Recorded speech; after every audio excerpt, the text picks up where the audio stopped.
আমি ভিডিওটি ডাউনলোড করে এখানে রেখে দিয়েছি আপনাদেরকে দেখানোর জন্য। আমি মার্কিংও করে রেখেছি এই জায়গাটা আপনাদের দেখাবো বলে। একটু লক্ষ্য করে দেখেন, এখানে 3টা ফুটেজ দেওয়া আছে, 1টা 2টা 3টা, এখানে 3টা ফুটেজ মার্জ করা একসাথে। তো আমি সেকেন্ড ফুটেজটাতে যাই, এখানে 2টা ফুটেজ, বাম পাশে একটা ডান পাশে একটা, 2টা ফুটেজই কিন্তু সেম, জাস্ট রিফ্লেক্ট করা। ওকে, তো আমি প্রথমে এই জিনিসটা শুরু করি।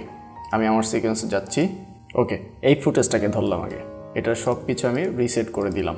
আমি লেয়ারটাকে অল্টার প্রেস করে ধরে উপরের লেয়ারে নিয়ে গেলাম, জাস্ট 2টা লেয়ার করলাম আমি এবার উপরের লেয়ারটাকে ডিসেবল করে রাখছি আর নিচের লেয়ারটাকে একটু ডানে নিয়ে গেলাম। এবার উপরের লেয়ারটাকে অন করি, অপাসিটির এখান থেকে আমি কি ফ্রেমটাকে উঠিয়ে দিলাম আর ব্লেন্ড মোডটাকে আমি এখান থেকে লাইটেন করে দিলাম। ওকে, এবার একটু ডানে নিয়ে আসি। ফাইন, এবার আমরা যাচ্ছি ইফেক্টসে, এখান থেকে সার্চ দিব ফ্লিপ লিখে, তাহলে ট্রান্সফর্মে 2টা ইফেক্ট পাবো, হরিজন্টাল ফ্লিপ, ভার্টিক্যাল ফ্লিপ। আমি হরিজন্টাল ফ্লিপটাকে নিয়ে আসলাম। Wow, nice. ওকে, এবার পজিশন মতো বসিয়ে দিন, তাহলেই একদম সেম টু সেম এটা হয়ে যাবে। ওকে, ওয়াও। এবার আগেরটাতে ফিরে যাই, এখান থেকে সোর্সে গেলাম, এই যে ফুটেজটা আছে এই ফুটেজটা আমি ইউজ করবো। এখান থেকে আমি জাস্ট মার্কিং করলাম অল্প একটু। এবার আমি এখানে রাইট ক্লিক করে একটা সিকোয়েন্স ক্রিয়েট করে নেব, right click, new sequence from clip. Okay, আমাদের ওইটুকু অংশ চলে আসছে। আমি এখান থেকে রাইট ক্লিক করে আনলিঙ্ক করে নিলাম অডিওটাকে, দেন অডিওটাকে আমি ফেলে দিলাম। আমি ট্র্যাকগুলোকে একটু বড় করে নিচ্ছি। এবার ভিডিওটাকে আমি উপরের ট্র্যাকে নিয়ে গেলাম আর পিছনে একটা ব্ল্যাক সলিড বসিয়ে দিলাম। আমি সলিডের বাকি অংশ ডিলিট করে দিলাম। এবার প্রথমে আমি একটু কালার কারেকশন করে নিই। এবার আমি পিছনে যে পর্দাটা আছে এটাকে যতটুকু সম্ভব আমি কালো বানিয়ে ফেলবো। জাস্ট এখান থেকে আমি ব্ল্যাকের অপশনটাকে বাঁ দিকে নিয়ে আসলাম।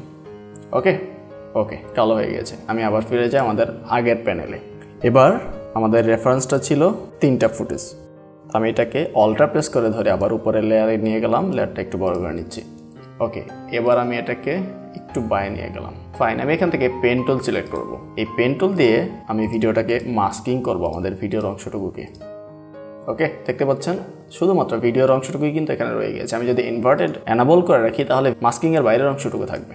ওকে, আমি এটাকে ডিসেবল রাখলাম। এবার আমি এটাকে আমার পজিশন মতো আমি বসিয়ে দিব। আমি জাস্ট এটার প্লেসিংটা একটু চেঞ্জ করে দিই, তাহলে 2টা শট আলাদা মনে হবে। ওকে, অবশ্যই খেয়াল রাখবেন মাস্কিংটা যেন বডির বাইরে থাকে। হ্যাঁ, এবার এখান থেকে আমি মাস্কিংয়ের ফেদারটা বাড়িয়ে দেব। ওকে, আমরা রেফারেন্সে যাই। এখানে আপনারা একটু লক্ষ্য করে দেখেন প্রত্যেকটা মাস্কিংয়ে ফেদার অ্যাড করা আছে, প্রত্যেকটা শর্টের মাস্কিংয়ে ফেদার অ্যাড করা আছে। সো আমি এখান থেকে মাস্কিংয়ের ফেদারটা বাড়িয়ে দিলাম। এখান থেকে এই লেয়ারটাকে আমি আবার ডুপ্লিকেট করি। এবার যে আগের লেয়ারটা আছে সেটাকে ধরে একটু বাইরে সরিয়ে দিই, তাহলে আমরা এই ইফেক্টটা পেয়ে যাব। আমরা এই ইফেক্টটা দেখেছি হচ্ছে এই ভিডিওতে। একটু সামনের দিকে যাই। ওকে, এখানে যদি তাকাই তাহলে দেখতে পাবো এখানে সেম ফুটেজ একটার পর একটা বসানো আছে। ওকে, আবার যদি আরেকটা লেয়ার এখানে অ্যাড করতে চান, সিম্পল, উপরের লেয়ারটাকে উপরে রাখবেন, দেন নিচের লেয়ারটাকে আবার কপি করে একদম লাস্টের লেয়ারটাকে একটু আবার বাঁয়ে সরিয়ে দিবেন বা ডানে সরিয়ে দিবেন, আপনার ইচ্ছা। তারপরে চাইলে এখান থেকে আপনি অপোসিটি বাড়িয়েও কমিয়ে দিতে পারেন, ডিপেন্ড করে পুরোটা আপনার উপরে। তো পুরো ব্যাপারটা যদি আপনি অ্যানিমেশনের মধ্যে রাখতে চান, লাইক আপনার এই শটটা আসবে এবং চলে যাবে, তাহলে সিম্পল এখান থেকে কন্ট্রোল প্রেস করে কি ফ্রেমগুলো অ্যাড করে মাঝখানে 2টো কি ফ্রেম ঠিক রাখবেন, 100% পর্যন্ত রাখবেন বা যতটুকু দরকার, আর বাকি অংশটুকুকে আপনি নামিয়ে দেবেন। তাহলে কি হবে, পিছনের লেয়ারটা আসবে আবার চলে যাবে। ওকে, আমরা রেফারেন্সে যাই, একটু সামনের দিকে যাই। ওকে, এই লেয়ারটা আপনি একটু ভালোভাবে খেয়াল করে দেখেন, সেম জিনিস অ্যাড করা, জাস্ট একটা মেইন ফুটেজ এখানে রাখা, বাকি আরেকটা পিছনে রেখে দিয়েছে। ওকে, তো আমরা আমাদের সোর্সে যাই, এখান থেকে আরেকটা ফুটেজ আমি অ্যাড করি, আবার একটা মাস্কিং অ্যাড করবো। অবশ্যই সেটা মাস্কিংটা যেন অপোসিটির হয়, লিওমেট্রি কালারের যেন না হয়। আমরা মাস্কিং অপোসিটির একটা মাস্ক অ্যাড করে নিব এখান থেকে। ওকে, আমি কিন্তু পিছনে কোনো ব্ল্যাক লেয়ার অ্যাড করি। তো এখন যদি আমি এখান থেকে যে ট্রান্সপারেন্সিটাকে এনাবল করে দিই তাহলে দেখতে পাবো আমাদের কতটুকু মাস্কিং হয়েছে। ওকে, তো আমি এখান থেকে ট্রান্সপারেন্সিটাকে ডিজেবল করে রাখলাম।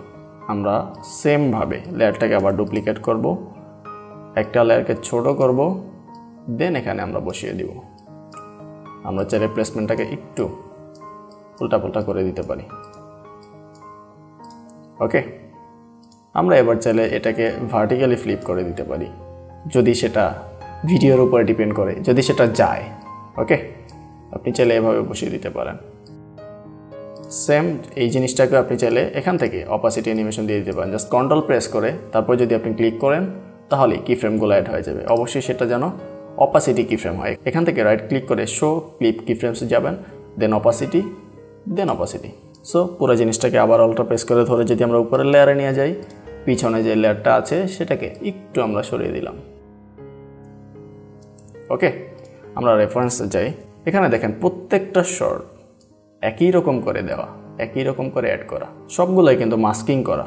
ওকে, পিছনে যে পর্দা সে পর্দার উপরে ডিপেন্ড করে মাস্কিং করে ফেদার অ্যাড করে রেখেছে। আমরা এইখান থেকে একটা শর্ট ইউজ করি। আমরা এটাকে একটু বড় করে কাছে নিয়ে আসলাম, অল্টার প্রেস করে আবার লেয়ারটাকে কপি করলাম। এখান থেকে আমরা স্ক্রিন ইউজ করব, দেন এখান থেকে এটা ছোটো করে দিব, একটু বায়ে সরিয়ে দিই।